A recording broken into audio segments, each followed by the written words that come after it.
Sometimes we forget why we're here. It's easy to fall off track. These help us remember.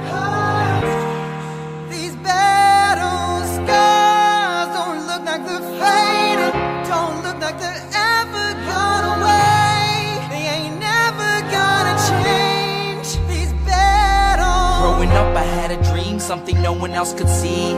Tell me what it means when your faith is falling beneath your knees and you can't breathe. Everything you see reminds you of what you're not or something you won't be.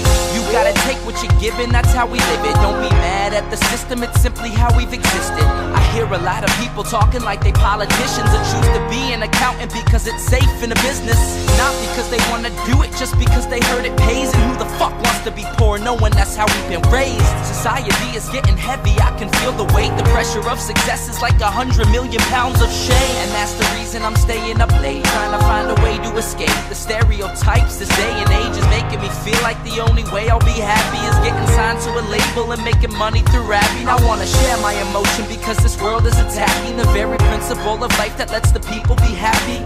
If you don't have a reason to breathe, why even live? These battle scars are impressions of everything that it is.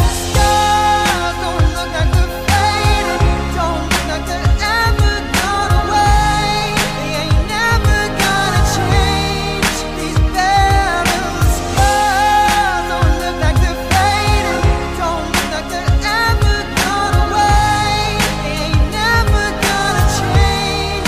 These battles. If I had a voice that reached 100 million people, I'd tell them there's a reason that we're all created equal. Cause some decide to be great and some decide a sequel to an average person's life is simply what they want to be. So you make your decision, all I know is what I'm given won't define the life I lead or the way I dwell in existence. I've seen a greater image on the walls of where I'm living, and the words twisted and scripted remind me of something written. Faith is a gift that is given down to the people. If one believes it, one receives it. It's given if it is needed. Don't ever think you're trapped in a life that you never wanted. Your options are infinite, that's some mathematical logic. I'm not saying I'm a prophet, I'm speaking for what it's worth. These lyrics define my prayers and these battle scars on my church. Not saying I'm a prophet, I'm speaking for what it's worth. These lyrics define my prayers, these battle scars on my church.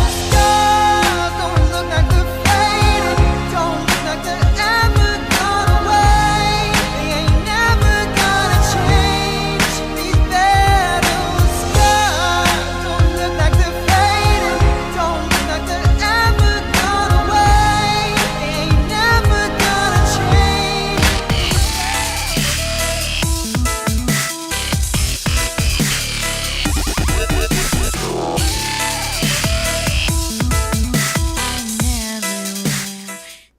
Well, hello. Oh, God, my hair is messy. Well, hello, everyone. How are you doing?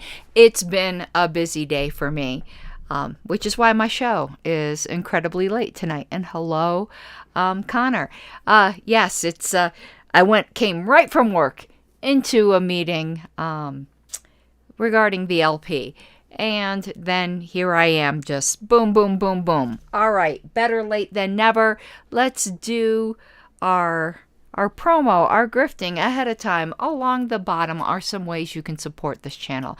If you appreciate the type of content I do, I would truly appreciate you becoming a patron at patreon.com/Pink Flame of Liberty. It's been super, super tough for YouTube, and there have been longtime patrons I've had who just can't afford it anymore. So if you're someone who's been thinking about it, you know, there are certainly very affordable options like $5 a month. I would truly, truly appreciate it. I do work my tail off. Hello, Mike. And try to stream every night. But, yeah, so I'm not going to belabor that point. I normally would do a sponsorship at this point, but considering the subject matter, today I'm not going to because it would have been for Sean Dempsey's book, but we're doing a little bit more adult subject matter today, so not really appropriate for that kind of sponsorship. So without further ado, we're kind of going to get right into it. Well, you're either going to get right into it or not get right into it. There is no try, as Yoda said. You either do or you do not. So let's do. Let me set this up a little bit. As you guys know, I watch a lot of content from all sides. I watch some far left. I watch some far right. I watch some just typical conservative, some typical liberal, some typical progressive. What I don't watch very much of is libertarian content, because I already know. Yes, to Mike. Yeah, we're having a little bit of that. Okay, but I've been watching a lot of Candace Owens lately. I do watch Daily Wire content quite a bit because for conservatives, I think it's a good barometer. And I know a lot of people, immediately I'm going to get some hate for this because they like to make this particular man the demon of everything. I find Matt Walsh amusing. I don't agree with him most of the time, but I do think he's funny. I like his dry sense of humor. I remember him from his blog where the description was alpaca grooming tips. Any blog that professes to offer alpaca grooming tips cannot be all bad. So I do find Matt Walsh amusing. I find the big controversy where people took him seriously when he was obviously trolling them, when he was saying that he thinks anime is satanic, was about one of the funniest trolls that I have seen in a long time. Like, he was trending because people took him seriously when he was obviously trolling them by saying, I have absolutely nothing to base this on, but anime is satanic. So that was funny. That was truly funny. So somebody that's on the Daily Wire now is Candace Owens. I'm going to pay some compliments first, because this is a content creator I don't particularly care for. And I'm trying to be charitable. I think maybe it's just a personality thing that she just rubs me the wrong way, but let me pay some compliments. First of all, I think Candace is gorgeous. Second of all, her style sense is like on fleek. I love it. She has the most gorgeous clothing. Like, I'll watch her show just to see what she's wearing. She's got she's got good taste. She's got very, very good taste in clothing. Okay, I've paid my compliments. And another compliment. She's obviously very intelligent. She just rubs me the wrong way. I've said that multiple times. I'm going to be doing a lot of critiques. I've been watching Candace for a long time. I've been watching her since she was Red Pill Black. A lot of people don't know that she used to have a channel called Red Pill Black, and that's what she called herself. I remember watching her, I don't know if you'd really call it a debate on the Rubin Report with Blair White, and how Candace just totally disrespected Blair. I did not like that. That rubbed me extremely the wrong way. Like, there's just something about her attitude I don't like. There's plenty of people who say there's something about my attitude they don't like. So, you know, it's a matter of preference. I'm trying not to make this personal. You know, so I did want to get the positives out of the way. I don't remember what she's wearing in these clips, but I'm probably going to be coveting whatever it is that she's wearing. And in one show, she mentioned she doesn't have a stylist, I don't think. She said she picks out her things herself. Well, she's got impeccable taste. Okay, so the show we're dealing with, and first let me outline why Candace annoys me. And I'll be watching the chat to see if it's the same feelings I have. You know, some people might go, oh, it's just an opinionated woman not liking another opinionated woman. Cat fight. No, I don't think that's it. I really, really don't think that's it. But maybe it is. I find that she completely lacks nuance. I find that she's rude. Oh, that's funny. Afar Nabe just said rude as I said rude, but I know he was just joking with me. I find that she's patronizing and very moralistic. I just don't find her likable. Whereas Matt Walsh can say things I don't like and be very moralizing, I find him funny and likable. I find her about as likable as Hillary Clinton.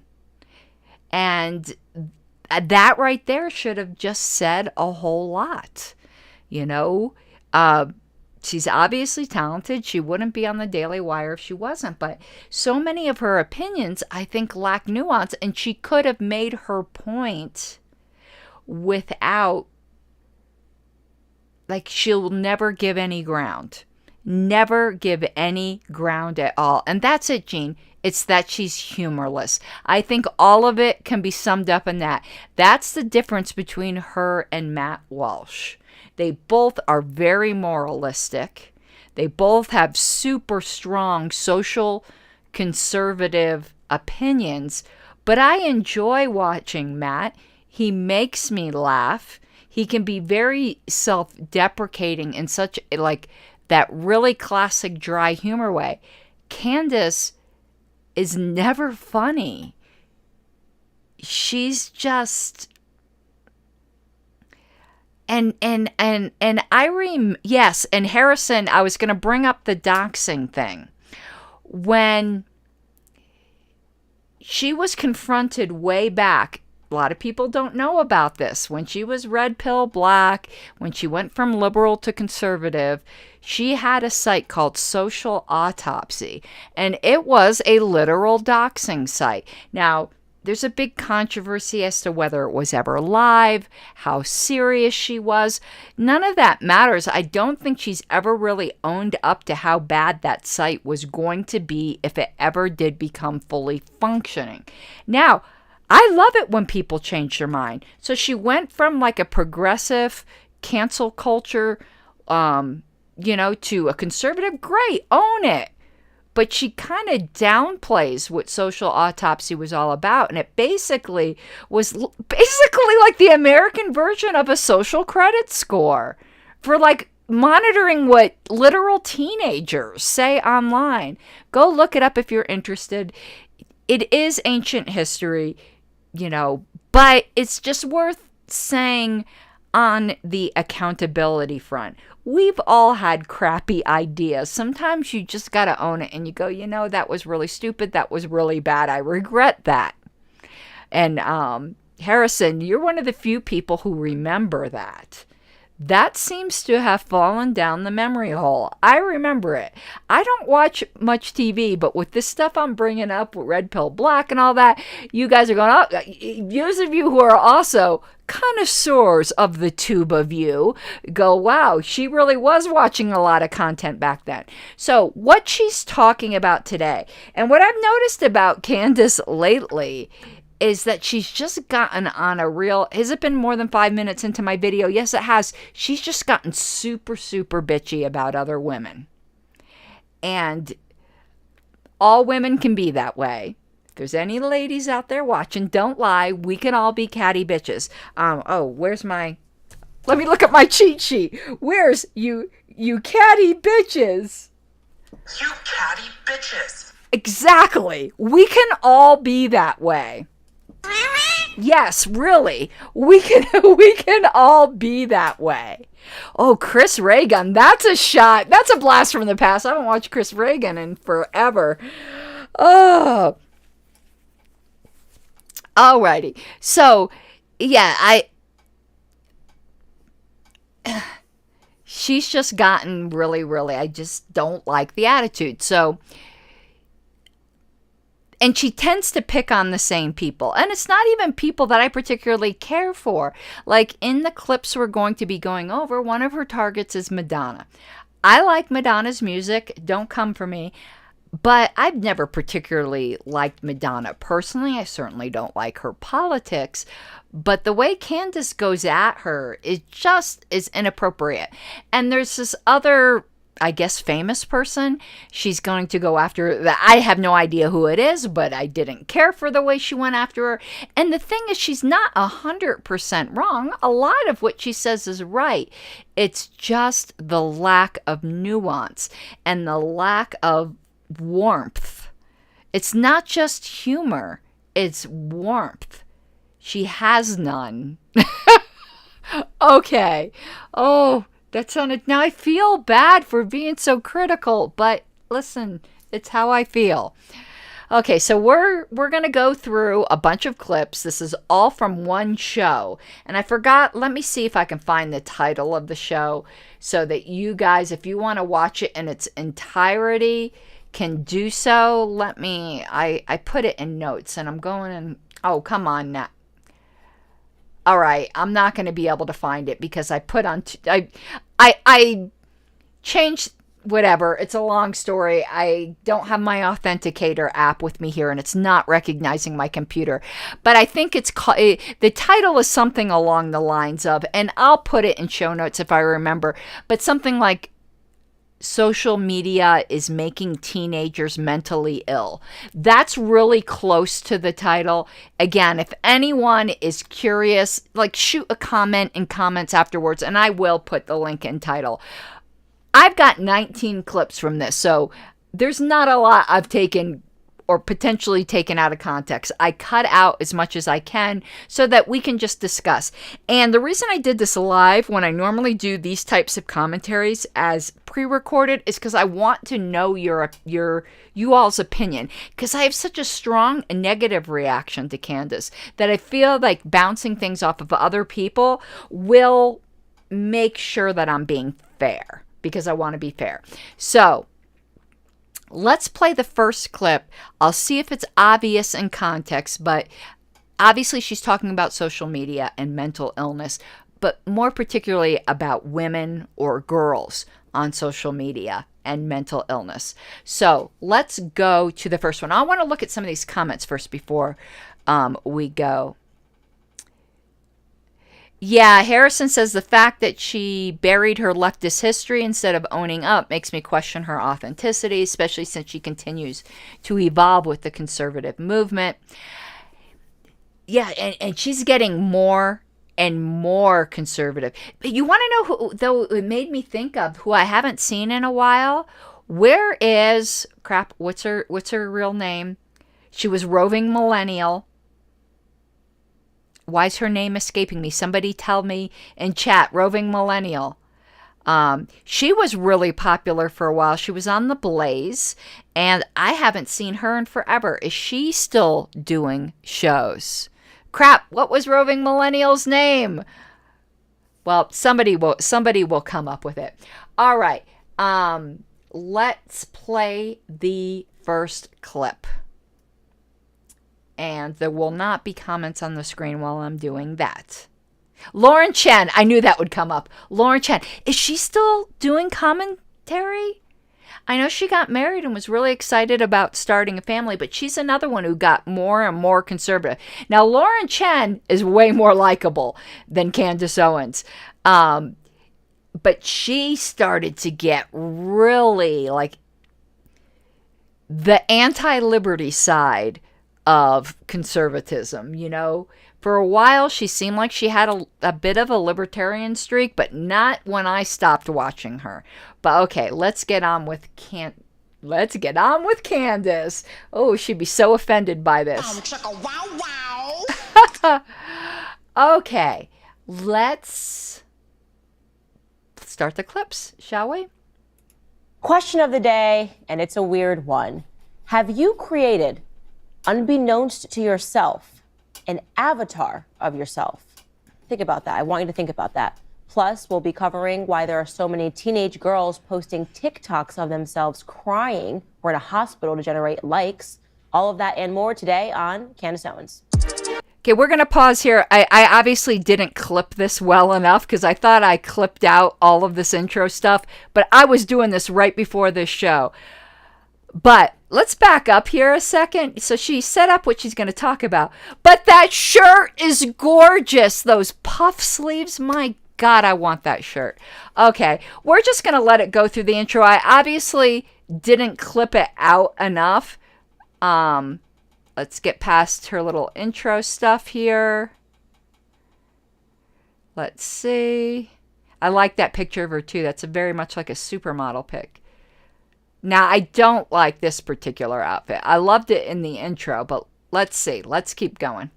To continue, I want to take a quick pause to talk to you about the app Hallow. Nope. We didn't want the ad for Hallow. I did not clip this out well. Okay, so that first one was all just the intro. Let's go to the next one. I messed up. Okay.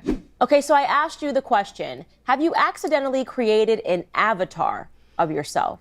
Now you might be thinking, Candace, what are you talking about? Did I create an avatar of myself? What I mean more specifically is there a you that you have created that lives in the online universe that has nothing to do with you in your real life? Like, are you an entirely different person in your real life? You've somehow separated your online activities, and who you are online means nothing in terms of the things that you are doing in person. Okay. And I'm not going to switch to full screen. Like, we're just going to keep going from clip to clip. Hopefully this doesn't bother you, me doing this picture-in-picture thing. Let me know in chat. I can switch it up. I think she's going to do this a lot. She's pushing this whole avatar analogy. Is that the right word? Here, I'm going to make myself a little bit. Let's just do that.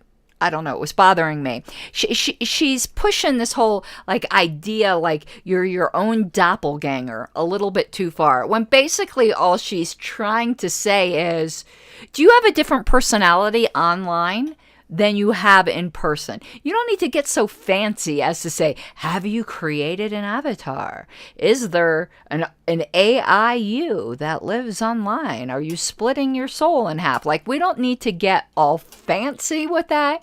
She's just basically asking, are you the same person? Well, I can tell you, for me, the answer is yes. For some people, the answer is no. This is where we are going to start to see the lack of nuance. She's going to find a lot of examples of where she thinks people are not the same person online and make these broad sweeping allegations. But you want to know what? Before there was online, you could have asked the question, are you the same person at home that you are at work? Are you the same person when you were dating than when you got married? Are you the same person with your parents that you were with your friends? All online is another sphere of life. She acts like this is some peculiarly, I can't get that word out, modern phenomena, and it's not. Showing different faces to the world, depending upon what context you're in, is as old as time itself. I'm sure in caveman days, are you the same person in the cave that you are outside the cave? Now, online can make it easier. Online can create different sorts of challenges, but all of us know the story of the man or the woman who is just the best co-worker, the best person, they outside. I used to be married to somebody like that, and then was abusive in the home, and you never would have get it. So this isn't simply an online thing, but she's going to make a big deal of this. Now, no doubt there are difficulties. I would not want to be growing up today. As someone said in chat earlier today, my Lord, if someone like some of the crap I would have said when I was 16, like if that was going to live forever, that's bad enough. But, and that's happening to everyone. But words have lived forever before. Not to bring in something dark, but the Diary of Anne Frank. Do you think she ever thought that was going to be published to the world? That's the words of a teenager. And some of them, if she had lived to adulthood and that was published, she probably would have thought were cringe. So this is not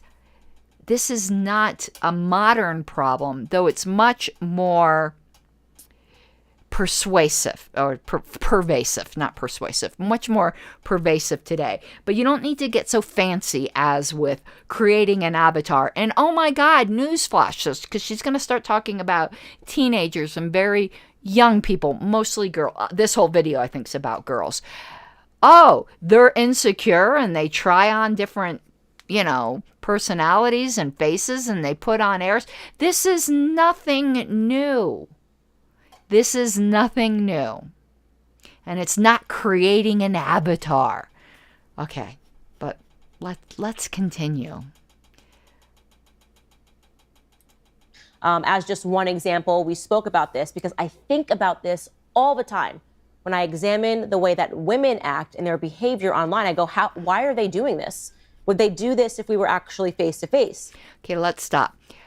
She's constantly ripping apart other women.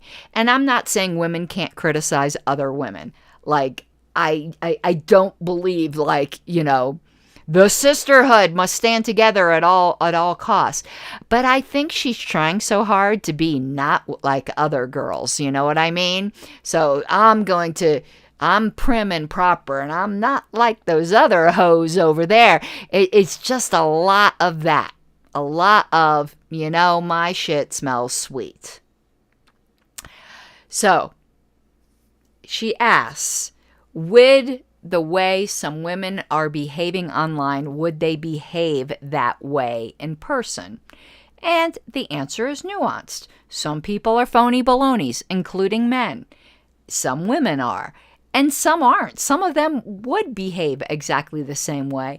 I am sure some people seeing some of the stuff that I've popped off with online would say, would you say that in person? Anyone who knows me would say, yep, she would. But she's going to particularly get into things that she finds overly sexual.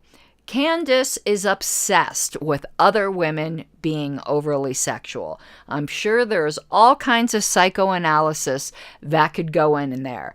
But this is a subject she harps on and on about today, in this particular episode. But she harps on and on about that all the time, which was funny because I was listening to her earlier today where she was shocked at the Iranian morality police. And I'm thinking to myself, chickadee, I think if you grew up in that culture, you might have been like, yeah, that burqa is too short, sweetie. Would you, if you're showing some ankle online, would you do that in person? But let's continue. As one example, a couple of episodes ago on this podcast, we discussed Emily Ratajkowski, and I was remarking how odd it was that... Okay, I'm stopping it. I don't know what's the name? Emily something? We're just going to say Emily. I live in the YouTube universe. I have no idea who this is, but it is somebody that she talks about all the time, just like she talks about Madonna all the time. But she's got a problem with this woman. She's going to play a clip from her later that I'm going to have a problem with too. Again, she's not going to be entirely wrong in everything she says. There's just no nuance. But continue. She is speaking about her husband, who she is now divorcing, and how he cheated on her. And in the media, it said sources say that he's an absolute dog. Those sources might be Emily herself, who knows. But the idea that her husband is a dog because he cheated on her in, I guess, the real world. But Emily posts naked photos of herself on Instagram all the time for men and women that she doesn't know to look like. She means she doesn't know to look at. I mess up my words like that all the time. When you say post naked pictures, you're picturing full nudity. I don't think that's what's going on Instagram. But again, I don't know who this is. She later goes on to say that they're topless photos. I don't have personally that much of a problem with topless photos, but you do you, Candace. But you notice the equivalency here. Okay, her husband cheated on her in the quote-unquote real world, but that Emily, she's such a bad girl. She shows her boobies online. This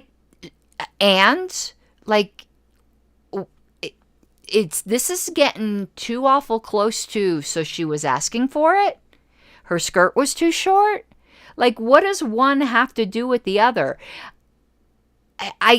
She's going to explicate it more, but this just super rubbed me the wrong way. And yeah, she's right. Some of those sources of whoever Emily's husband is being a dog could be Emily himself. And the media is not too kind with men.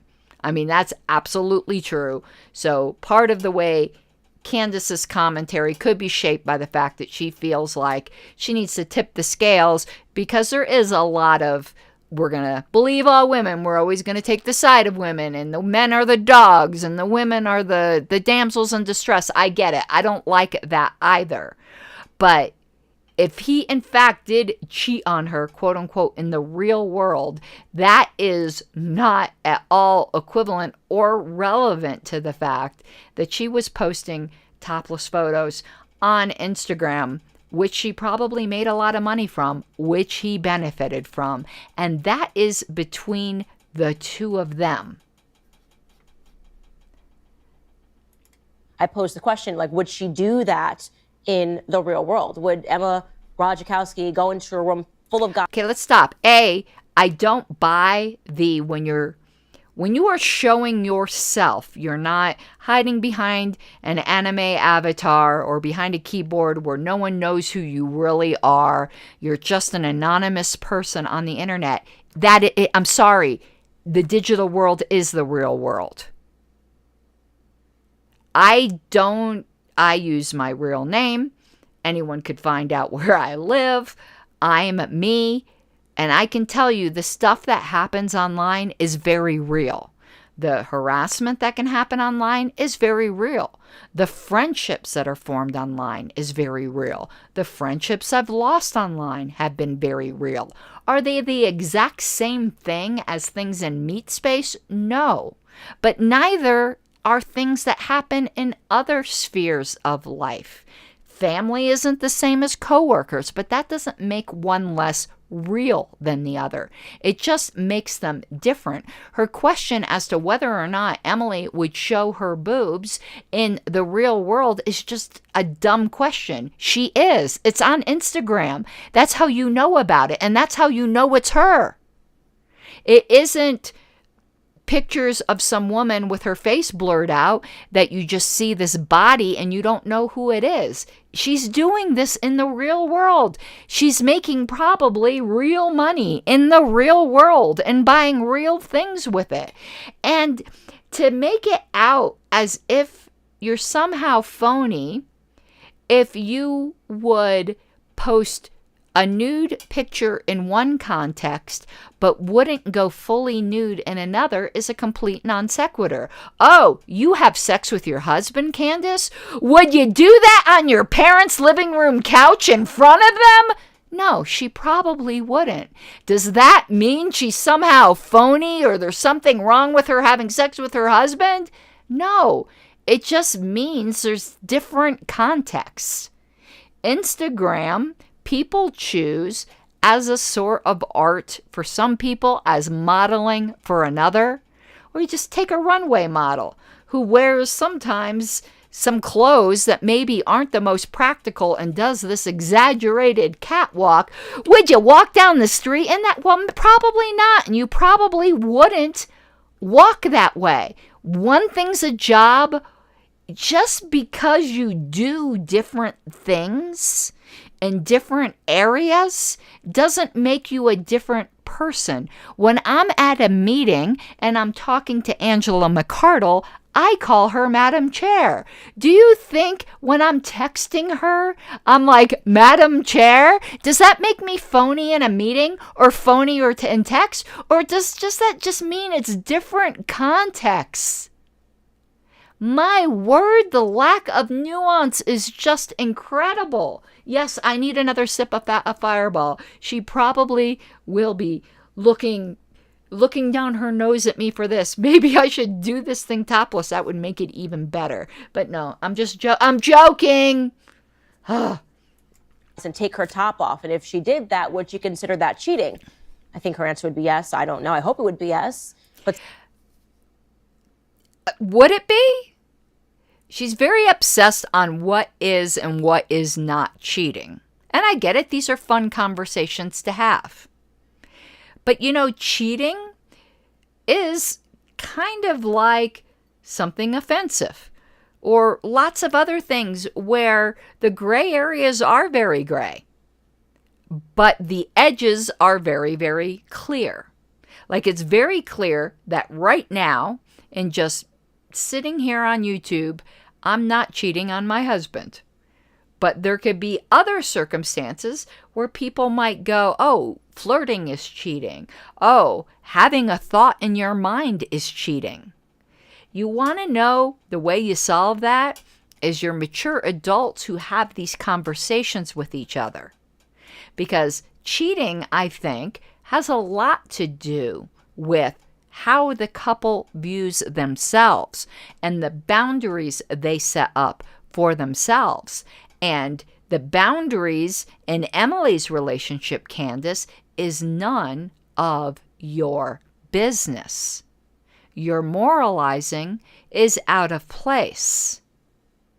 If her husband had a problem with the modeling she did on Instagram or the exhibitionism or whatever you want to call it, that's between them and whether or not it was cheating. She certainly wasn't doing it in secret, unlike having an affair, which you are equating with. How if she does it on Instagram, she's like, this is fine. This is just what I do. She's created, that means, an avatar of herself. So her husband has sinned. She hasn't created this whole avatar thing. No, how is that? So somebody who models topless that wouldn't go topless everywhere has a split identity? What a weird concept. And your obsession with Emily's breasts I want to go look at them now. I don't even know who this Emily is, but she must have some fabulous breasts for Candace to be so upset about them. Because he didn't do it online, he did it in real life, but she doesn't sin by extensively putting naked photos and nudity online for everyone to take a look at. Okay, I'm probably gonna say, okay, let me just do it right now. I'm gonna be, You catty bitches. yes, I'm gonna be a catty bitch. I think Candace doesn't like that her husband could see Emily's fabulous breasts. I'm gonna go out on a limb here, but she is just so bothered by the availability of these breasts. I posed the question, like, would she do that in the real world? Let's go back here. Yes. But somehow if she does it on Instagram, she's like, this is fine. This is just what I do. She's created, that means, an avatar of herself. So her husband has sinned because he didn't do it online. He did it in real life. But she doesn't sin by extensively putting naked photos and nudity online for everyone to take a look at. Come on, am I wrong though? If you watch the whole thing, you'll see it's really just like disturbing how much this is bothering her. But if her husband was okay with it, that is not the same as cheating. And cultures change and cultures are different. And I understand conservatives don't like that culture has changed when it comes to women's bodies. But in multiple areas of the world, I don't buy the argument that breasts aren't sexual. I don't buy the argument that they're just baby feeding machines. I don't think anyone really believes that, even the people that say it. Everywhere, breasts are sexual. But even them being sexual, there are areas of the world where it's perfectly normal for women to be routinely topless. It's a cultural thing. Our culture is demystifying and decovering breasts. Now, I know that some people find that upsetting, but culture changes. Deal with it. I like the argument that a friend of mine, it was a joke, but I actually been thinking about it a lot lately on Facebook, that men accomplished more when breasts weren't so easy to see because they had to actually work to see them. I think there might be something to that. So this discussion, and why it is also on my mind, is because it came up again on a backstage porn discussion. Backstage, obviously, Daily Wire, we do it live once a month, where all of the hosts sit around and we talk about various topics. And then behind the paywall, even further on Daily Wire Plus, the conversation continues. Well, let me tell you, I think the most interesting discussion that has ever been had on Daily Wire Backstage took place on Daily Wire Plus. You should go pursue it, and you should. I think I didn't mean to clip this, but we're going to listen to it anyway. She's basically saying that they all sat around and talked about Emily's breasts for a while. Find it. It was us discussing porn. Yeah, so picture me, Candace, by myself as the only woman in a room full of guys cheaping cigars, talking about pornography. And the reason this topic came up is because we obviously... Is that cheating on your husband, Candace? You are alone in a group of men discussing pornography. In some cultures and to some people, they would think that's cheating. Because you don't think that you're an attractive woman, that even unbidden amongst these ultra-conservative men at the Daily Wire, that perhaps they didn't get a naughty thought about you? Take audience questions from our live viewers, and somebody wrote in and asked about her husband. She said, I'm paraphrasing here. Okay, yeah, I didn't mean to clip out this, so we're not going to watch all of it. This part, we're going to go to the next clip. But basically, they were having a discussion just about what exactly is cheating and is asking other people for advice on your marriage, emasculating to the man in the marriage. And I think that actually is an interesting question. I think you do need to be very cautious, not just to men, but it's also can be very demeaning to a woman in a marriage as well. To be blabbing all your marital problems, but also not seeking advice from people who might offer you some wisdom is also bad as well. But I'm glad I clipped it out because I didn't catch the first time I was watching this that she was sitting alone, unescorted, in a room full of men, perhaps with one of those really cute see-through tops on, talking about porn. Interesting. So me and Matt Walsh are taking the stance, and he asks a very important question, I think. If you are saying that it's totally fine for a woman or a man to lock themselves into a room and watch pornography, and it's not an act of infidelity, would you also then agree that if a wife or a husband went into a hotel room and watched two other people having sex, that would also not register as an act of infidelity? I think it's up to the couple. I don't think complete strangers can make that decision for anyone else. You know, in some cultures, particularly in ones where that aren't necessarily wealthy, where families are living in cramped quarters, it's not unusual for everyone to know that a couple is having sex, and perhaps even to see it. Now, I understand the context in which she's saying is an erotic context where somebody is, being a voyeur. But it's up to the couple as to whether or not that's cheating. There's the lack of nuance. If they're both aware of it and both okay with it, you might not like it. You might personally think it's immoral.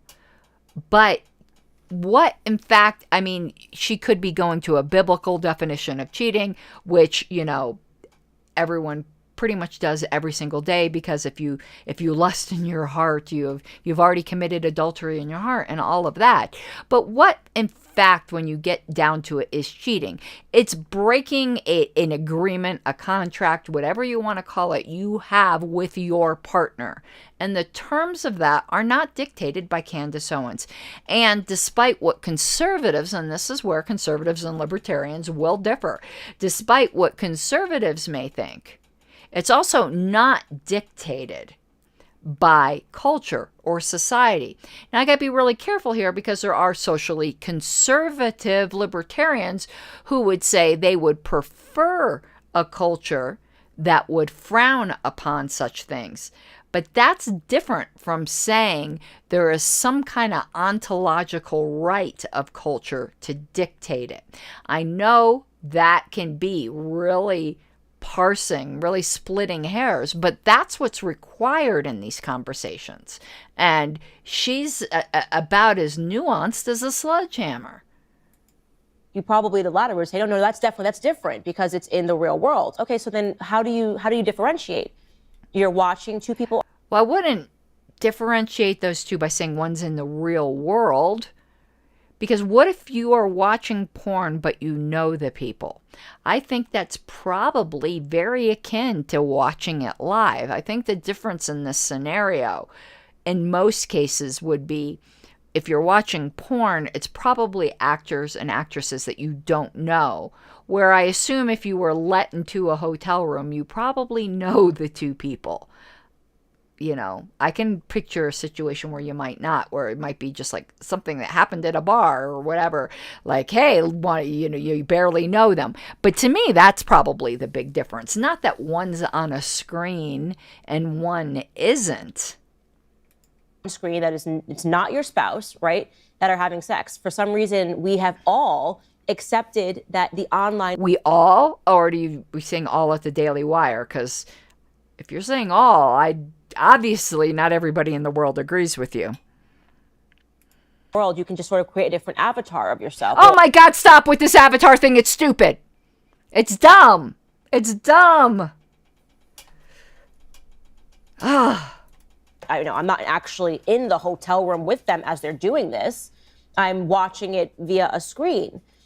But think about where that lands us. Think about the world that we're in. Think about what technology has allowed for. Decades ago, of course, this didn't exist, and you wouldn't ever, ever, ever think that it would be acceptable for an individual to be watching other people partake in sexual activities.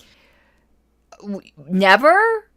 Like, something that conservatives like to do is they are importing maybe earlier American culture, but like just go through world history. Just think yourself, there used to be religious, like sacred prostitutes, like where you would watch them have sex. Like this isn't a universal. Now it might be in past Western culture, certainly, but she was making a universal statement. And no, sex wasn't always viewed quite so prudishly. And I'm not using prudish in a judgmental sense. I'm just using it in the way I think everyone here can understand. But no, it hasn't always been viewed that way. Now, things are getting very extreme. Okay. As just one example, virtual reality glasses, right? You know what I'm talking about, these VR glasses that people are wearing. I put them on one time and it terrified me. Okay, I've never tried VR. I would love to, not for porn, like which is where she's going, but she's going to describe something else that I think I'm with her on this. I don't think I could do it, but it would be really interesting. Yeah, I'm fascinated by what she's going to describe next before she gets inevitably back to porn and Emily's boobs. So real, it terrified me, right? I was unwilling to, as I had these glasses on my face, to begin the video game. All I had to do was to jump, right? So my physical body in the real world just had to jump. But the virtual glasses were spelling to me that this was so real that if I jumped, I would be falling down a building, falling down 50 stories onto the ground. And I refused to jump. I don't think I could do that either. What about you guys? And my God, she's got a beautiful manicure too. I am like so jealous. But anyway, yeah, I don't think I could do that either, even knowing it was virtual reality, but that could be fun. This is how real the VR glasses make things, right? People are now watching pornography that way. Would you consider that to be an act of infidelity? Would you consider, forget if it's just on your computer screen, but what if you're now able to put yourself in such a realistic scenario that you're surrounded by naked women or naked men, and you are then able to watch pornography that way? Does that... You know, that's going to be, again, up to the couple. It's not real. Is this just the modern, just more intense version of internal fantasies, which anyone who is saying they don't have is, I don't believe them. I'm not going to call them a liar. I haven't lived everyone's internal reality, but I don't believe them. But again, up to the couple. But yeah, certainly technology is leading to new frontiers. Like an act of infidelity? very, very obsessed with infidelity. Oh my God. I wouldn't want to be her husband. These are very important questions. You might say yes, you might say no. I would say yes. I would say yes. And I think Big surprise. as that conversation goes on, it is good to have an expectation that your spouse will not partake in those things. I think that's fair. But we keep lowering the bar on expectations. Well, is it fair? Well, have a discussion. And then there's no surprises. And you both are on the same page. Have a discussion like adults rather than this moralizing. Because we are creating some weird mental separation between our online behavior and our real life behavior. You're the one doing that. So far, you haven't shown that other people are doing that at all. This, I think you needed a theme for the show, and you're just pressing it way, way, way too hard. Someone also offered to me, and I don't have an answer to this. It's just more food for thought. I'm just giving you. This is going to be an excellent example, and she's going to contradict herself without realizing it. But pay close attention here. Food for thought. What about video games? They asked me. Well, what would you say about video games? What if you go online and you're shooting a bunch of people online? Obviously, that is not the real world. Is it any different? Now, I don't mean to stoke the flames of the debate about whether video games are causing mass shootings. I do not. Why not? Why not? You're equating people basically playing a very realistic porn video game with actual cheating. Why won't you equate murdering people in a video game with real life murder, or at least murder in your heart, or at least indulging in murderous fantasies that make you functionally criminal, if not actually criminal? I think that's an excellent question, because that's an argument that's been had for quite some time. Believe that at all. But it begs the question, is that a good thing to Okay, whether or not something's a good thing, now that's a much more nuanced thing. Is it good to be entertained in that way? We're not going to get into video games here, but that actually was finally a really, really good question. And I think the analogy and the person that asked her what about video games had a very good point. Agent for your mentality and for your psyche. I'm asking you that question. I can't answer that because the last thing I played was Mario Kart.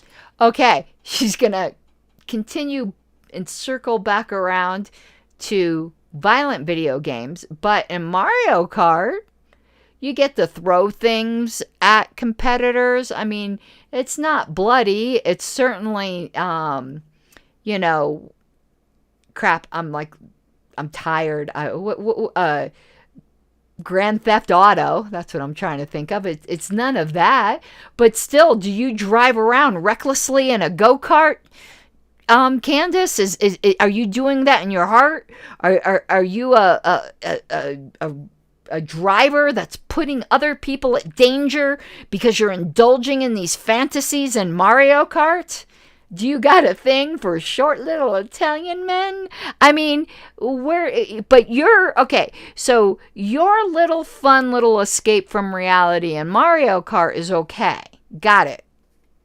And I like to think that I am a person that virtual Candace is exactly the same as non-virtual Candace. Well, obviously it's not. You've created an avatar of yourself in Mario Kart because you're just pretty much saying, I would assume, that you wouldn't do the exact same things in real life in your car that you did in Mario Kart. So did you create an avatar of yourself, Candace? Or are you understanding that a game is a game? And it has nothing to do with this weird, dissociative identity crisis that you're putting on other people. I have not created an avatar of myself. I would never think that it would be acceptable for me to go online and to pose nude, and then in the real world be like, oh, I don't know why guys are lusting after me. I have no idea. That's online Candace. That's avatar Candace. I don't think, okay, so we're getting back to Emily and her boobs again. She hasn't ever ever. She hasn't yet shown where Emily is puzzled that men in the non-Instagram world might find her attractive. That's kind of the premise of what she's saying here. Anything I put online, you would see in my real life, meaning if I post a picture of me and my husband sitting at a restaurant, you could find me and my husband sitting at a restaurant. I'm not creating a different character of myself. Okay, well, that bothers me because if you're this humorless at all times, ugh. Okay. Just an interesting update regarding Emma Ratajkowski. She came out. She's obsessed with this woman. Defense of the woman, if you're following the story of Adam Levine having cheated on his Victoria's Secret model wife, Bahati Prinsloo. A lot of people, including myself. The way that weird bubble came up in a weird spot. The way she emphasized his Victoria's Secret wife, it's just weird to me. It's just weird to me. Talked about that woman who he was texting because she wanted to absolve herself from his Instagram DMs and said she felt manipulated. And yes, she had engaged in this 1-year dalliance with Adam Levine, but she was just a young girl. And we all rightfully said that excuse no longer cuts it. You knew he was a married man. That doesn't excuse him. Oh, it doesn't excuse him, of course. He partook in this, and he is the one that took the vows to Bahati Prinsloo. But we need to stop excusing the women. Of course, Emily Ratajkowski, whose husband has recently cheated on her. Okay, now this is an interesting question. Now, I'm not going to agree with she's going to play a clip of Emily, and Emily's not particularly likable herself, whether or not people want to pay to see her boobs on Instagram. But this is an interesting question as to culpability. When you're a single, it could be a single man or single woman. In this case, it's a single woman having a dalliance, as she put it, with a married man. Are they equally culpable? Or is the man more culpable because he's the one who made the vows? Or is it more the one, like, I've seen lots of times where the woman will blame the woman entirely, like she threw herself in front of him. I think this is a really, really interesting question. And to me, it has nothing to do with whether it's a man or woman in the situation. I do think the greater culpability is upon the person who made the vows. They're the person who's a party to the contract with another person, be it a man or a woman. Now, I find this question super, super interesting. I don't see a case for equal culpability because, again, the person who's not a party to the vows, I'm not expressing this well, but are they entirely innocent? Well, innocent in what way? I mean, they know obviously that they are breaking, that they are causing strife in someone else's relationship. I'm saying knowingly, Nathan. I don't believe they were equally culpable. I think the person who has made a promise to somebody else that the other person isn't party to is not as culpable. But that is an interesting conversation. That would be interesting to have a back and forth with. But Emily is going to completely absolve the woman in each and every circumstance. Though, yeah, I don't know. To me, this is a really, this is not one, at least to me, that is easily answered. So this was one of the more interesting parts of this program. She does not at all think she has played a role in this. She does not see her acts on Instagram to be an act of infidelity. Had something to say about that take. And of course she... Okay. Is the... I'm trying to come up with good terminology here. But the unmarried person who's having a dalliance with the married person, did the unmarried person engage in an act of infidelity. Well, infidelity is just a fancy word for unfaithfulness. Fidel or fi is faithfulness, so infidelity. There was nothing to be faithful to. That unmarried person didn't have any vows that they were breaking. You don't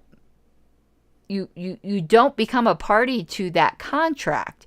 So I don't think the unmarried person is engaging in an act of infidelity. The married person is with the unmarried person, but that unmarried person has no one to be faithful to. They made no vows.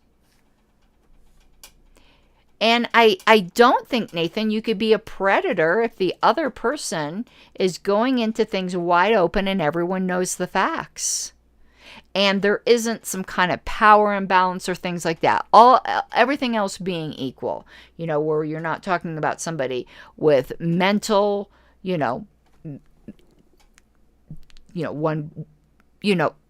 some person's super young or some person has diminished mental capacity.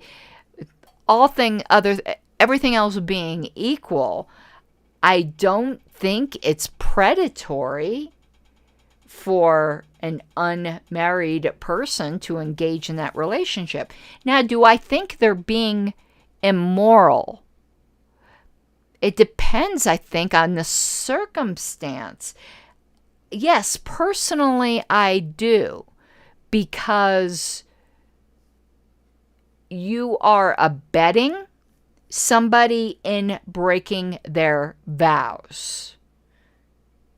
I think that is probably the best way to put it. But you're not unfaithful, that other person is. But you are aiding that person in breaking a contract that you're not a party to. And it's not good for you, because somebody that would do that to somebody else would do it to you. You're not being particularly faithful to yourself either. Is going to defend the woman involved in this affair in this. Take a listen. Okay, it'll be in the next clip. But this is something that I'm more than willing to change my mind on. It's not something I've given a great deal of thought to, but I'm giving you my initial thoughts. But I am pretty firm in saying that the unmarried person can't be unfaithful, because you have to have made that promise in order to be unfaithful. There can be immoral, wrong, whatever descriptive you want to use in another way. I think a huge problem in our culture right now is that we just say, oh, men are monsters, they're terrible, they're horrible. We don't hold them accountable, and then we blame other women and we ask women to adjust their behavior instead of just saying, okay, oh my God, let me just let this clip, because she's really going to bother me. Men need to change their behavior. It's sexism. It's classic misogyny. Period. It's not misogyny to ask women to not aid and abet a married man in breaking their vows.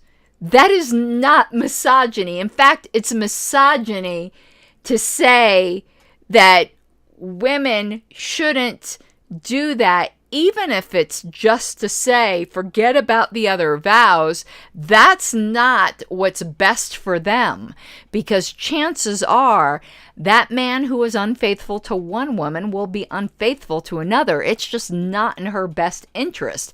It's misogyny to not tell women that you can do better than that. This is unreal to me.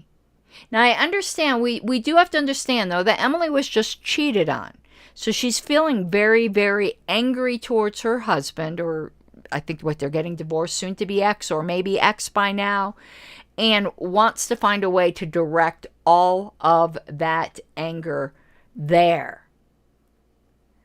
But to say that it's misogyny to expect women to behave better, because I think we can admit it's bad behavior. It's certainly not good for society or culture. Now, that doesn't mean there needs to be a law or anything like that. We can say certain things aren't good for society or culture. That's really, I'm trying to understand that Emily's comments are probably coming from a place of severe pain, but misogyny, everything's not misogyny, girlfriend. It's actually none of those things, Emily, but I don't expect you to know what any of those words mean. Okay, that right there then pissed me off. I stopped being pissed at Emily and then got pissed at Candace again. Are you calling her stupid? Like, why do you got to talk down to her like that? Actually, it's not classic misogyny to expect that women act respectable towards other women that are in married relationships. It's not classic sexism to say that it takes two to tango. That's actually equality, if you want to get down to it. To look at the party that is involved, both parties, the man and the woman, and say both of you hold responsibility here, that's equality. I know that women are... I do think they both hold responsibility. I just don't think it's equal responsibility, or perhaps equal is not the right word. It's differing kinds of responsibility, and because it's different, it can't be equal. Just like separate but equal wasn't equal. It's completely different standing in relationship to the wronged person. But I get where she's coming from. You don't just let the other person completely off the hook. I mean, they obviously knew they were abetting somebody in breaking a promise that it would hurt another person. As a human being, you should care that you're hurting another person. You should care that you're aiding somebody in causing emotional harm to another person. So used to special benefits in the post-Me Too and Time's Up world that equality feels like discrimination, but it isn't. We're not discriminating against this woman. She knew what she was doing. She knew who Adam Levine was, right? She knew exactly what she was doing when she answered his direct messages. She knew he was a married man, just like he knew he was a married man. Okay. So, got two women here I disagree with partially and agree with partially. As I said in a previous episode, I feel like I have slept with Emma Ratajkowski. Every time I open an article about her, her boobs are in my face. She's really, really upset about Emily's boobs. I told you. Yeah, Nathan, yeah, it's a decency thing. It's about being humanitarian to another person. Not because you have some kind of contractual obligation, but because you have a human obligation. The do unto the others type thing. You wouldn't want to be hurt in that way, so don't hurt another person in that way. Every time you open an Instagram and they suggest post to you, her boobs are in your face. And you don't even know why, by the way.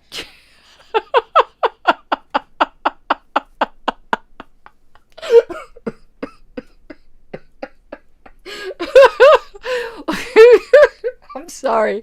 I just found that really funny. I just see Candace on her phone. Why are you suggesting these boobs? Why? Why, God? Why?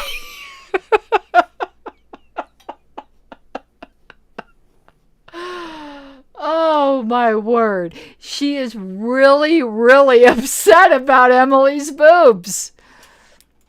The most bizarre headline of this week was actually, I think it was in the Daily Mail. They were reporting, and it said Emily Ratajkowski promotes bikini topless. What? I don't even understand that. What do you mean she's selling a bikini topless? How are you? Don't you physically have to wear the garment? Somehow she's just like, I'm taking my boobs are out again, so buy the bikini that's not on me. I mean, this is weird. Okay, we should have did a shot game. That every time she mentioned Emily's breasts, we took a shot. We would be passed out drunk by the end here. I get the point. It's like saying you're going to do an underwear ad bottomless, but a bikini is two pieces. So if she was going topless, well, she's wearing part of the bikini. Right. As Otto said, it's a unikini. And as I said, represents a tremendous act of infidelity to her marriage. And okay, but it's what? What? What?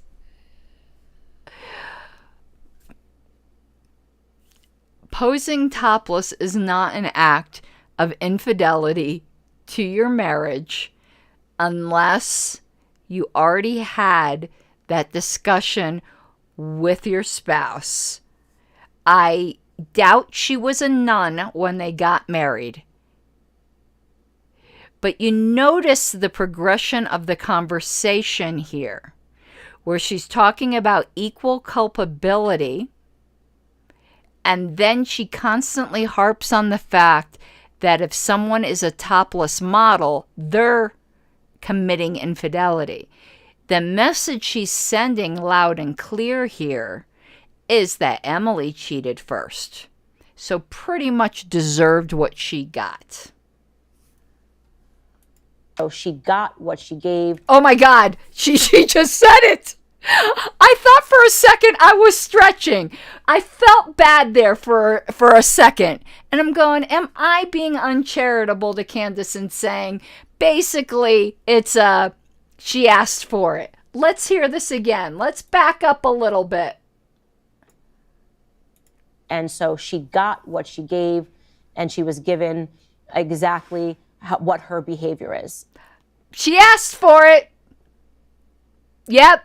You pose topless with full knowledge of your husband.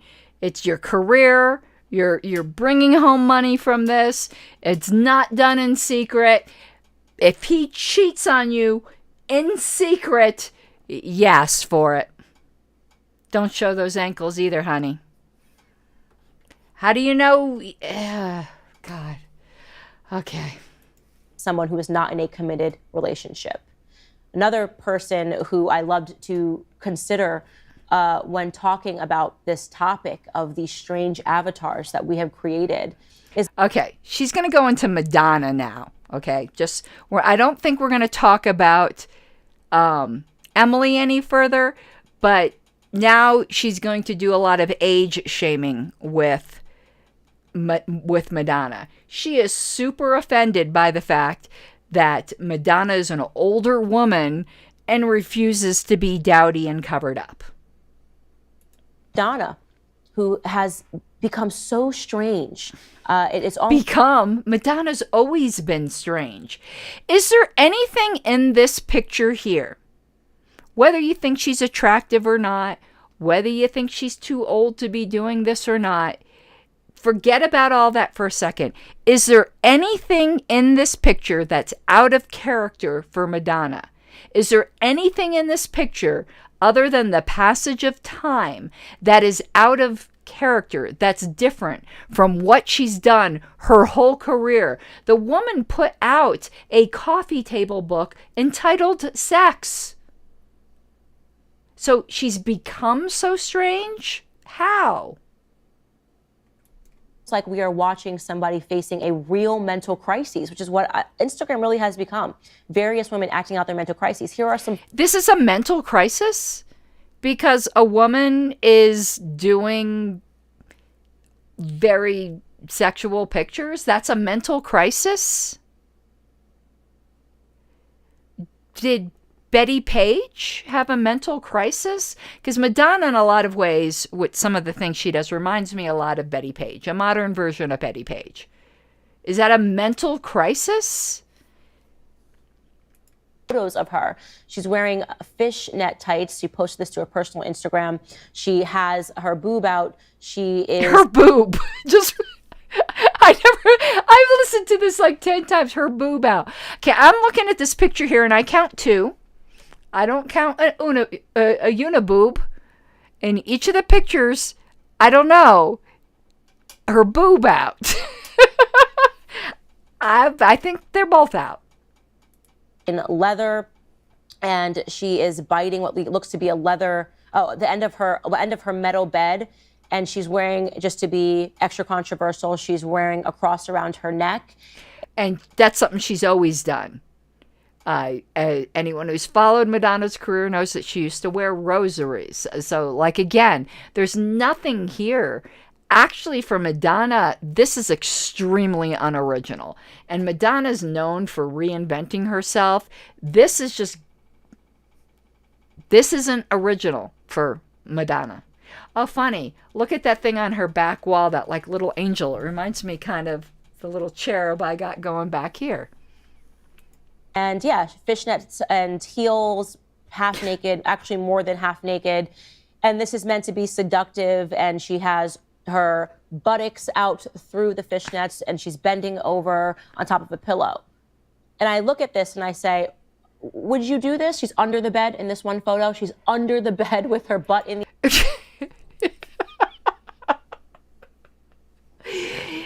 Candace is making erotic pictures with the most unerotic, like... I mean, whether or not you find Madonna attractive, it's just this dry description. It's just like, and she's wearing fishnets and a boob is out and she's bending over and...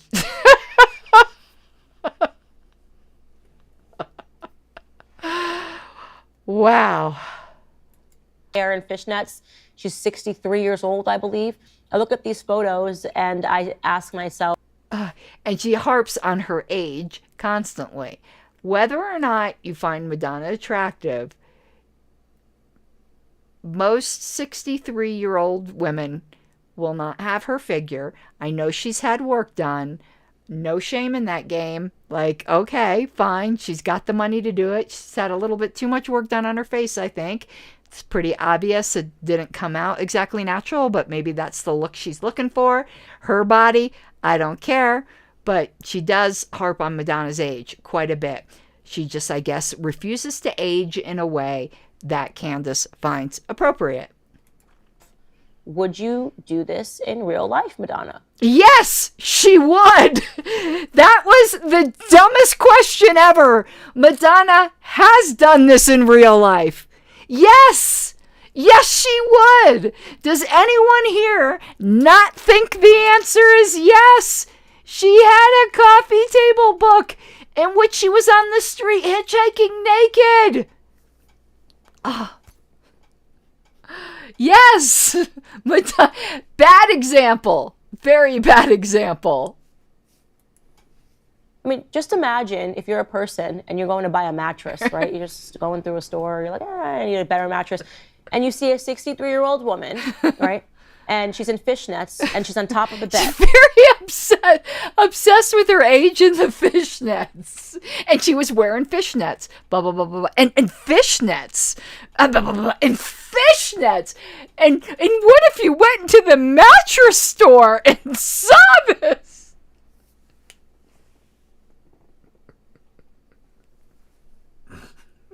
I'm just picturing. Oh, God. Sorry, I shouldn't find this as funny. And she's moving her hips and she's gyrating into sexy poses, getting on top of this mattress. Then she gets under it and she's almost naked, right? And she puts her butt into the air and you can see her thong through it. And then you see that she's wearing a leather corset with her boobs pushed out. I thought it was just one You would boob. say, this is completely crazy. Somebody please call a police officer to assist this woman. She's obviously... Okay. Because, yeah, it would be a bit nuts to do that at your local mattress giant. But doing an artistic photo shoot is not the same thing. How about this, Candace? How about if we were at Furniture USA and you decided just to get behind a desk similar to the one you have now and just start doing political commentary to whoever would listen with your little papers? They would think you were just as nuts because that's not what you're supposed to be doing in a furniture store. a breakdown. You would expect and not be surprised if she got taken away in an ambulance and put on a Psych 5150 hold because clearly she's having some sort of a breakdown, right? And the same if you decided just to set up shop at some, rooms to go at some particle board desk and just start ranting about Madonna. You'd be hauled away, they're coming to take me away, ha ha, hoo hoo, hee hee. Okay? Context, nuance. In fact, I have noticed some influencers that have huge followings doing this new thing where they cry. Okay, now she moved on to another topic because she's moving on to mental problems that people have. And certainly there is social contagion that goes on. Certainly there are some troubled women online. But again, the lack of nuance. She doesn't believe that people can form genuine bonds, genuine friendships in the cyber world. I know for a fact that's not the case. Before we let her continue, I've got to do a little bit of setup here. I've made genuine friendships online. And there's been people that I haven't even met yet. There's been people that I met later. Way before I was involved in social media, I used to own a theology debate forum. And man, some of those people I'm still friends with today. And some of them I've never met in person. And I'm still friends with today. And yes, we are friends. It's a different kind of friendship than someone who lives next door. But there is a lasting bond there.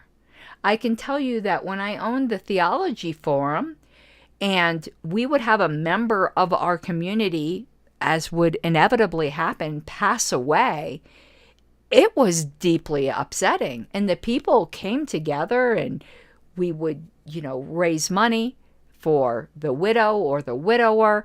And the last one I can remember, which was a real sudden death, was someone in Australia, someone I was never going to meet. But we helped out their family. I mean, there are bonds that are created online. And she tends to act like it's all just phony. Now, some of what she's going to show is obviously staged. It's obviously just attention seeking. It's obviously some phases that some young girls are going through. But you can't just sweep everything like that into that one box and act like there can't be anything genuine. I believe in a lot of ways I've developed relationships with a lot of you guys.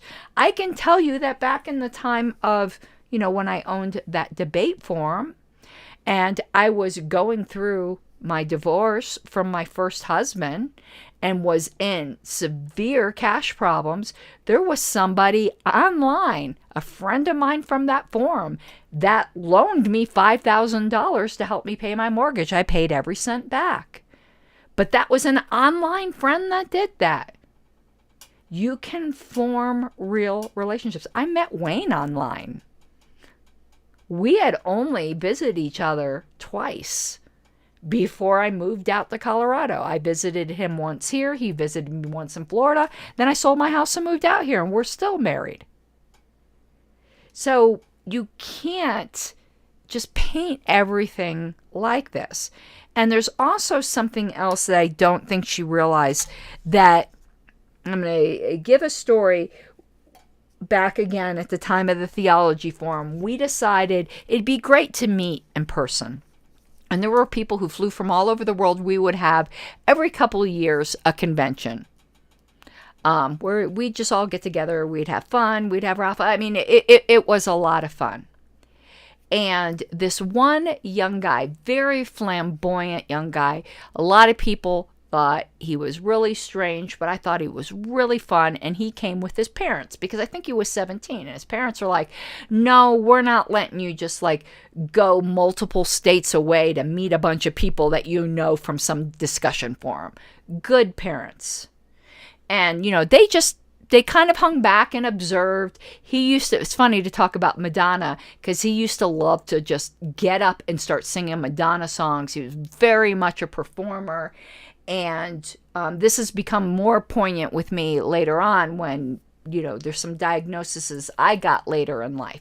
But I can tell you, towards the end of the convention, this young kid's parents came to me and said, we cannot tell you how grateful we are that our son was having a lot of problems forming relationships in school.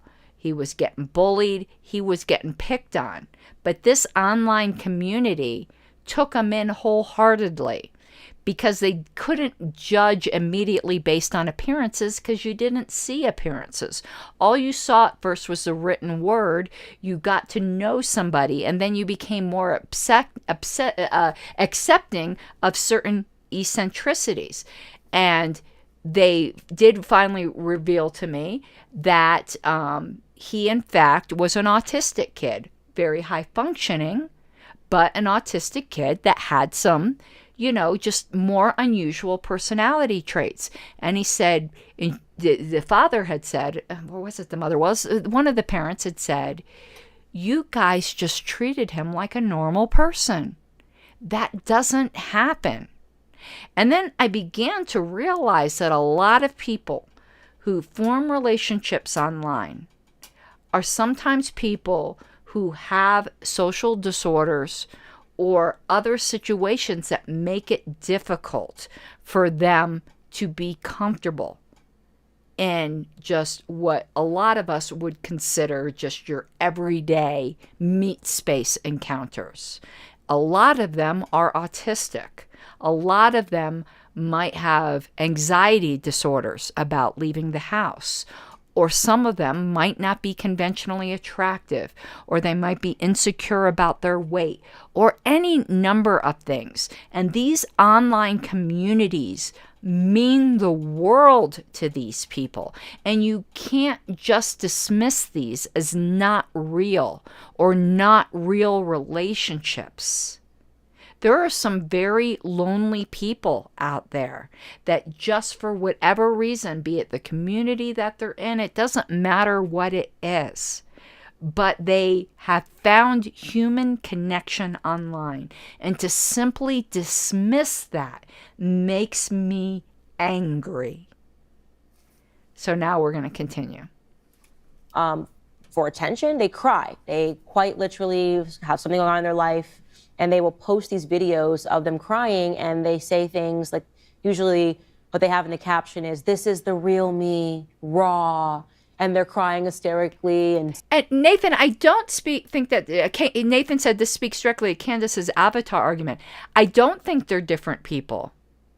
I just think people online can be more accepting. I think they're the exact same people. They're just more comfortable in an online space.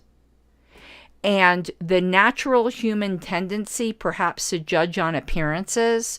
So say you had somebody who has a terrible skin condition, that in person people might be like, you know how people can be cruel. Where online you don't see that, and you get to know the real person, and it is the real person. It's not an avatar. It's nothing fake. You just don't have some of the visual cues that might have caused you to reject that person before. So it's not being a different person. But anyway. Maybe sometimes there's some music to it.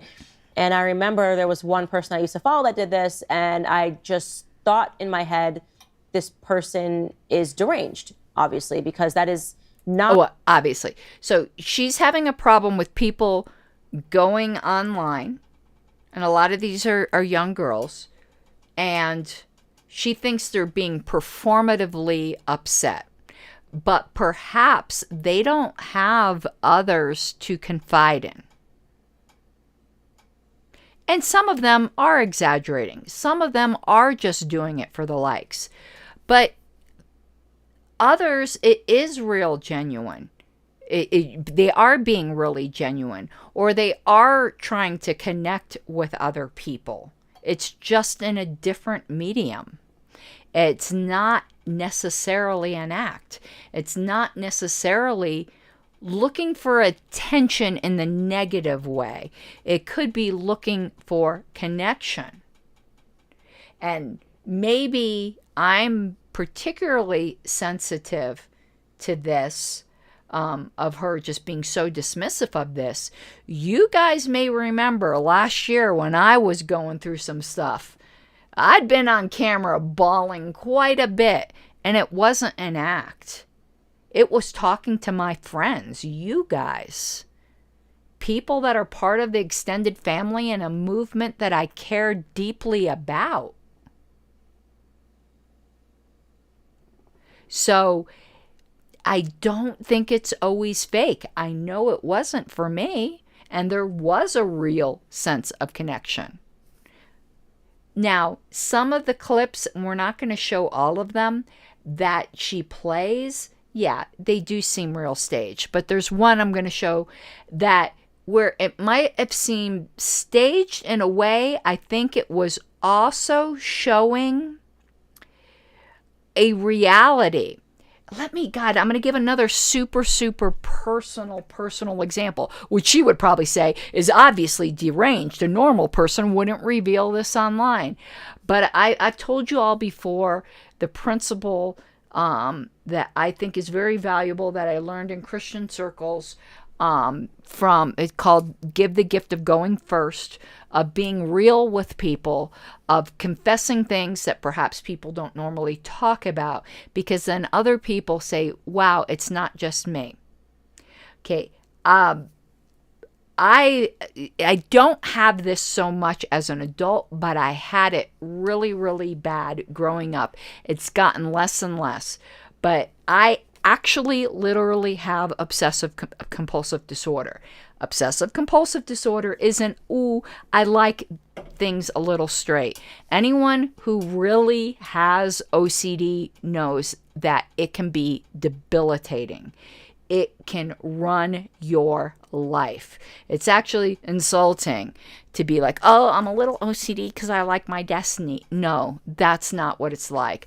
I've done story times before that describe what real OCD is like. But before the internet, before people talked about things like this, you're growing up and you realize, and one of the torturous things about OCD is you know it's irrational. You absolutely realize what you are doing is irrational and you can't stop it. It's a short circuit in your brain. And it's very embarrassing and very shameful.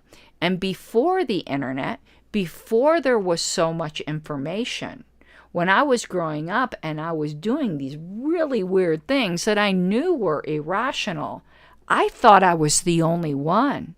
And I was too embarrassed to talk to anyone about it. And I can tell you, when I first started getting online and I found out that this isn't unusual, that other people went through the same things, I literally cried at the relief I felt that it wasn't just me. There is a benefit to getting this out. There is something very valuable to know it isn't just me. I have the type of OCD. There's all kinds of different types, but I have the type of OCD known as checking, compulsive checking. And when you do that and you don't realize that this is an actual real thing, my God, the shame is intense that you know you're just doing this completely irrational thing. How do you explain to somebody that you've driven home 10 times to check on the stove once again, and that the minute you get down the road again, you're thinking to yourself, did I really check it? Or am I remembering yesterday when I checked it? Oh my God, I better go check it again. And nearly losing a job because you do that every morning, over and over. That is what my 20s were like. And I thought it was just me. So there is a value to sharing these sorts of things, because you want to know what's funny? There could be a young person listening to me right now going, oh my God, that's me. And perhaps it will be hopeful to them to learn that it gets easier as you get older. At least it did for me. I don't do any of that sort of thing anymore. But I went through cognitive behavioral therapy. Anyone out there struggling with OCD, I highly would recommend it. Normal behavior, if you consider the steps to get to the point where you're crying online, right? So what happens is you have a feeling, you're sad, and rather than doing something normal, like, I don't know, just crying by yourself or reaching out to a friend. Crying by yourself is normal? I think that's sad. friend or calling a family member, people that you know and that are there to comfort you. People you know can be online, and people online can comfort you. I wouldn't have made it through last year without all of you. Grab your phone. You quickly grab your phone and you get onto a social media app and you press play. So I don't know if you're holding back the tears or you're starting the tears, but think about that process of your first instinct when you have a real emotion is to do something as inauthentic as grabbing your phone, opening a social media app, and pressing play. It's I just, think you mean what? record. And of course, some people do that very performatively. But other people just feel like they need to get something out. It's therapeutic for them. And it often proves to be therapeutic to other people too, because there is a human connection that happens, and it can happen online. God, I'm not saying this to be catty, and it's going to come across as catty, but the fact that she seems utterly unaware and unable to grasp this makes me feel sorry for her. There's a third video in which she writes, as she, again, dancing to music, is holding... Okay, so here's somebody who's doing a TikTok. It is a bit staged, but I'm going to disagree with her. I hit forward too much. We're going to go back to the beginning here. So she's playing this TikTok of this woman who is performing on TikTok. But she describes what this woman's doing as dancing. This isn't dancing. And if you can't read on the screen, this woman on the TikTok put words up, point of view, tell me you have chronic pain without telling me you have chronic pain.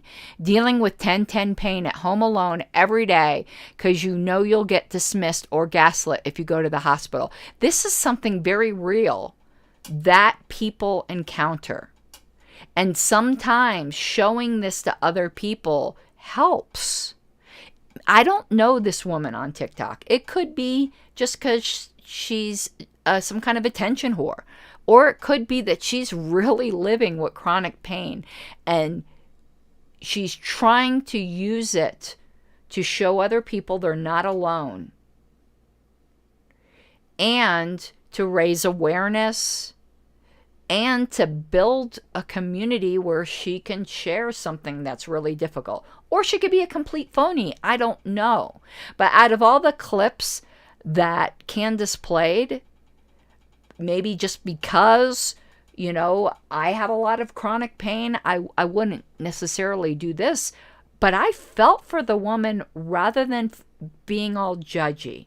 Because I know there are people who live in chronic pain. And that's one of the loneliest things in the world. Because no one really wants to be around someone who's in pain all the time. It's not a pleasant person to be around. And then it makes them less... It's an endless circle.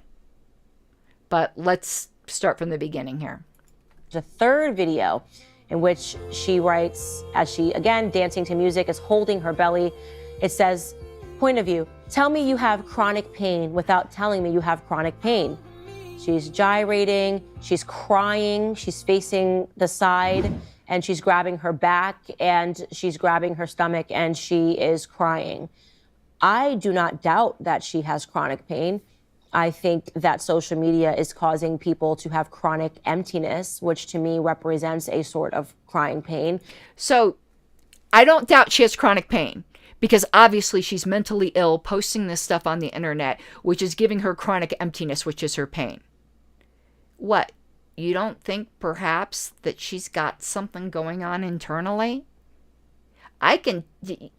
The medical profession today is not good with chronic pain sufferers. And the alleged war on opioids has kept a lot of people in chronic pain and they can't get their pain treated properly. But she's just dismissing her as just a mental patient, basically. I am shocked at the anti-socialness of social media, right? To what it takes, the time that it takes and sucks away from your real life to set up a camera, to set up a tripod, and to rock back and forth to come up with language to put on the screen to get people to feel bad for you, to take the time to... Well, no one's ever going to accuse you, Candace, of ever feeling bad or empathy for anybody. I don't know what was going on with that woman, but I felt bad, and maybe I was being manipulated. But you want to know what? I would rather have too much empathy than none, and to be just dismissing this. And she's going to just say something really silly now. Up enough emotion to create tears. All of that action taking place, it's got to take minimally the videos that we just saw, an hour maybe. An hour? No, do you think it took an hour to set up that little TikTok? I mean, was there some high production value there? Like, for someone who's on YouTube, she just behaved a shockingly ignorant statement of how easy it is to make little short videos like that and stick words on a screen. My word. Right, for them to get that going, for them to post it, all so that after you post it, you sit there and you psychotically wait for the likes and the comments, and for someone to give you faux applause and say you're so brave. And for some people that might be true, but it's not necessarily true for everyone. And you picked some real people to just make these diagnoses about. Funny enough, so that you can make money, to show how much better you are on your show, so you can get attention. And you're better. How? Because you're with an allegedly professional organization? Woman, do you feel any touch of humanity for other people? Like, when I thought I was being uncharitable to you, I started feeling super bad until you then turned around and said exactly what I was imputing to you. But my God. Anyway, let's go back to the main, that's it for the clips. But I think these series of clips showed why I don't particularly care for Candace. We're completely opposite people. And again, perhaps I have a hyperactive, touchy-feely sense for other people's emotions and pain. But I would rather have that than what we just saw on display. I'm, don't want to be doing like distance diagnosis, but some of her responses and the way she was acting is just super, super cold, which, Nathan had made a comment that he's half convinced Candace has some slight psychopathy. I'd say it's more like sociopathy. But definitely a hyper coldness where perhaps some, the younger people or our culture is too hyper, fifis. There's a balance between the two. And JJ knows I am touchy-feely because he's made me cry multiple times. But okay, I hope I've demonstrated, we're just really, really opposite people, Candace and I. But I intend upon doing a few more videos, probably with some critiques of some things that she has had to say. I'm not sure if I'm going to be able to stream tomorrow. I hope so. Probably it'll be history because we do need to catch up on that. But I'm getting ready for the in-person LNC meeting. There's a lot of work to do. We're working on the budget. I'm having a meeting tomorrow with Chase, who is going to be doing some of the secretarial work. I have him like as the pinch hitter. He's my unofficial assistant secretary.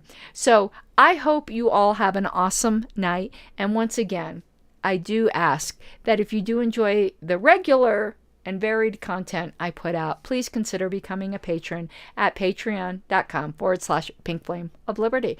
I hope you have an awesome night and love you all. Bye-bye.